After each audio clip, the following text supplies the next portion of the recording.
Kyllä minä niin mieleni pahoitin, kun Jyväskylän yliopistolla järjestettiin valitusviikot maaliskuun puolivälissä.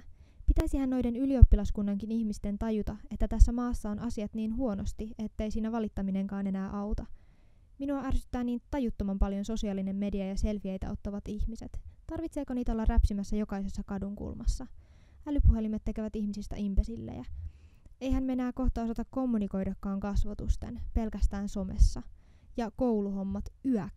Aina ne kerääntyy kasoiksi kämpän nurkkiin ja keväisin opiskelijat saavat halkoa hiuksiaan kymmenien palautettavien esseiden, ryhmätöiden ja muiden ihmeprojektien kanssa. Vastustan. Ärsyttää myös se, että bussit on aina myöhässä. Tai jos sattuu olemaan itse myöhässä, niin silloin se bussikuski on suvainnut ajaa aikataulujen mukaisesti. Ketuttaa myös tämä Suomen iänikuinen huhtikuinen niin ihana lumipyry. Menee hermo myös siihen, kun kaikilla muilla on irtokarkkeja paitsi minulla. Nyppii kotona odottava tiskivuori. Nyppii se, että niin moni ystävä, johon olen ensimmäisenä opiskeluvuonna tutustunut, muuttaa ensi syksyksi toiselle paikkakunnalle. Ja ennen kaikkea nyppii se, että pitää aina olla niin negatiivinen.